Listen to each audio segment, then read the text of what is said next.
Today we're gonna put the windshield in, and I think we got all the parts here now. So the way the windshield goes in, there's a rubber piece that sets in here. You can see there's some small screws here, so we'll put some small screws to hold the rubber in place.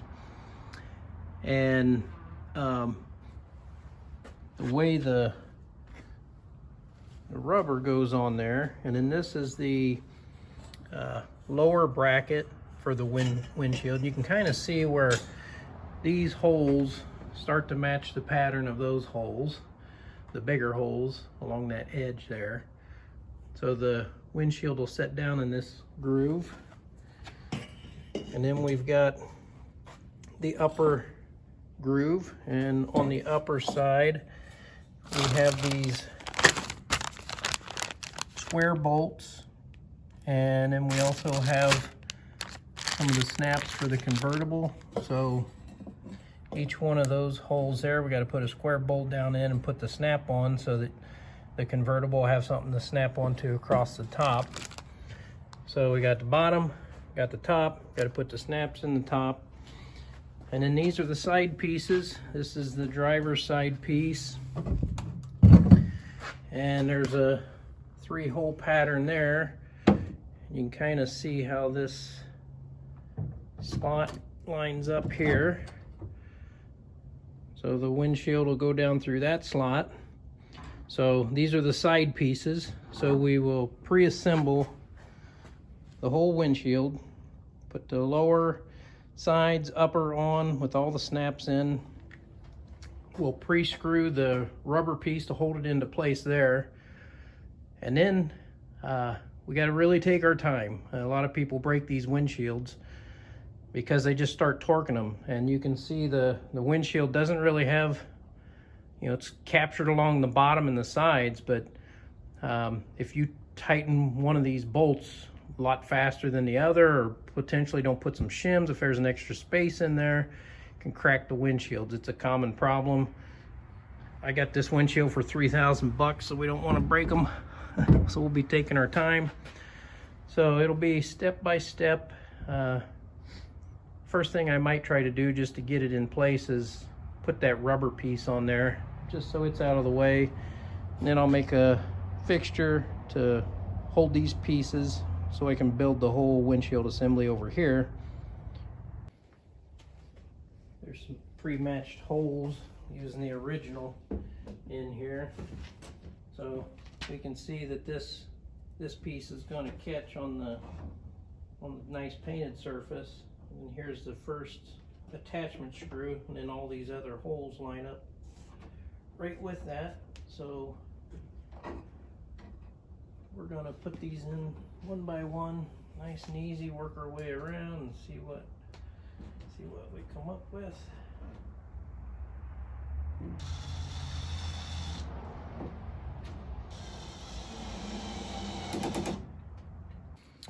Getting ready to put the snaps in. There was a few old snaps, but not enough, so I just wanted them all to look the same. So I got the snaps from McMaster Car, and then the bolts that hold those uprights on the windshield on the side are a 5/16 18 3/4 inch. And I'm using a thread cutter. I'm going to also tap the holes, but that part's been chrome plated, so the threads are a little rough. But now what we'll do is, this is going to be the front here. I'll just get one set in here, put these blocks down in the groove, and then from the front I'm going to have to get a little screwdriver.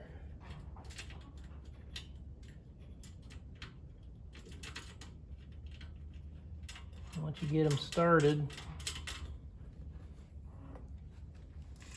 then the things will stay in place, and just use a Phillips screwdriver to tighten them. So I'll work my way all the way across there doing that. Okay, I've got all the snaps on in preparation. Checking all the holes here. This one, when I chrome plated it, has got a little burr or something in there, so I'm going to have to run a 832 tap in that one. The one on this end is okay. So, and I'll do the same thing on the on these parts here. I'm going to run a tap through there and clean those holes out. And these also, they got overspray stuff in them, so I just want the threads to be nice and clean.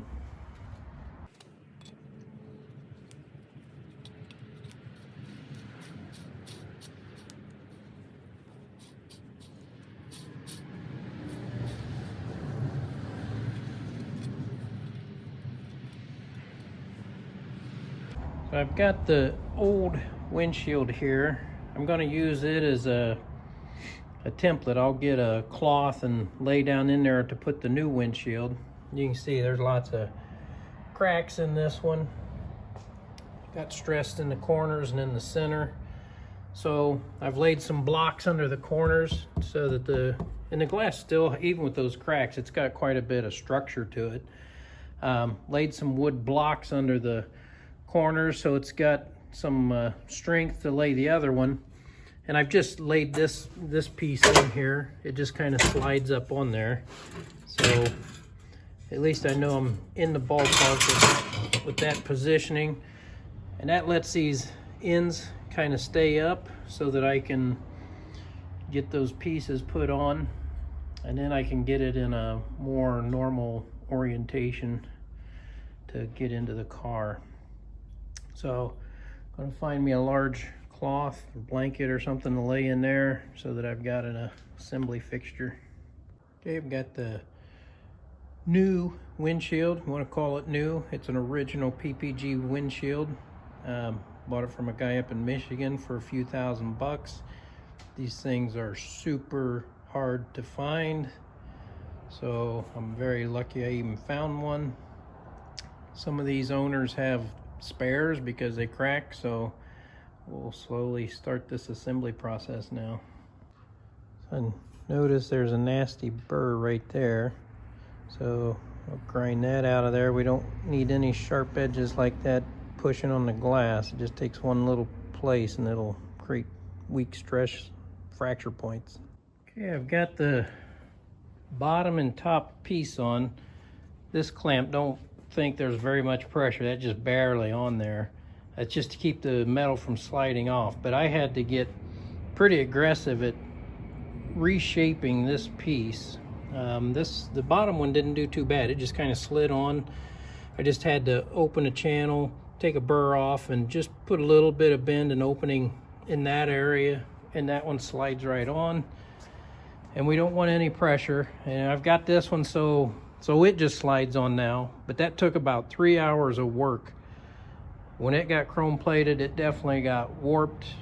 Got some metal stresses in it, so I'm going to have a few little lines in here, but that's better than a broken windshield. So I think now I might be able to get the side pieces on there, and as I pull this in, this corner loosens up even more. So I think same thing on this end. You can see they're just barely on the glass, but I noticed if I pull that in, this corner loosens up a little bit. It's a little snug right there, but I think when we put the side pieces on, that might fix itself. We'll see.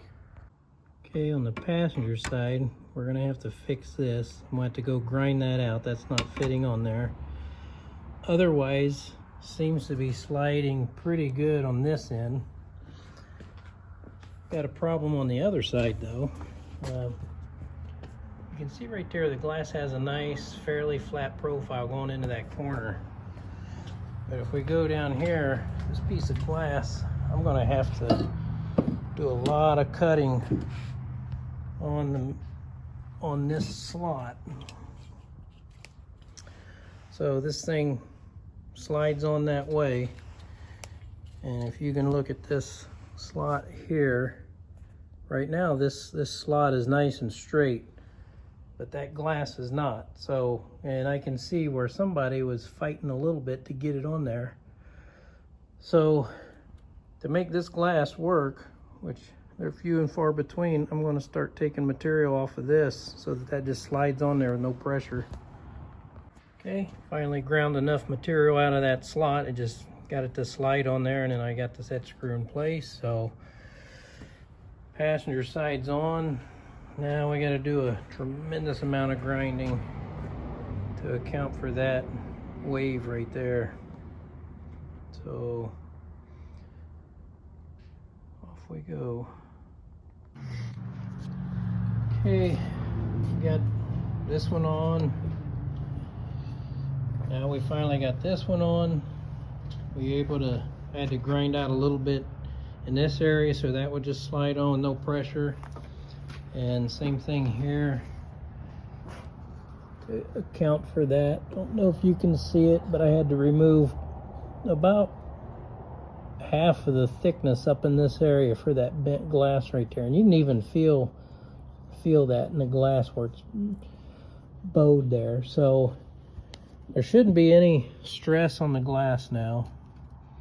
And even with this, you can see, you can wiggle this just a little bit.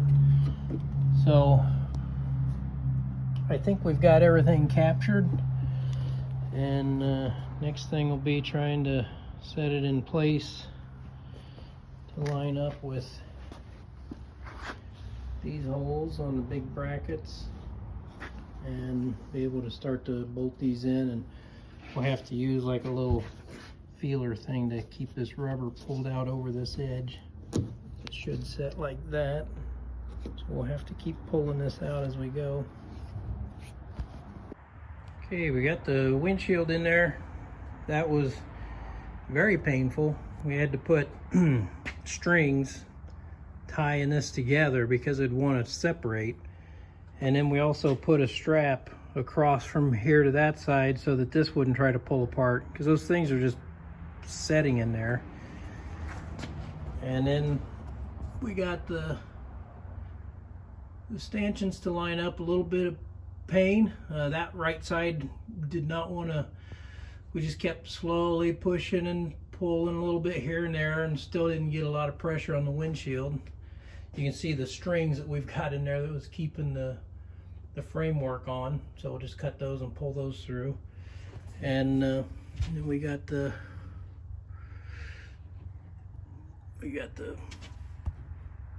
bolts put in on this side. Now we just got to run across and drill those out just a little to get those to line up. There's a little bit of left offset with this, and the rubber seal looks pretty good across the face. Butts up nice, so I'm happy. Get the dash in there. You can see up in there now where we just had to put all the bolts up and down through there. So I just gotta, and some of them I'll have to try to drill a little bit. You know, that one off a little bit, so no big deal. We'll get those matched up and get all those tightened, and got the dash pretty well in there just for the starting.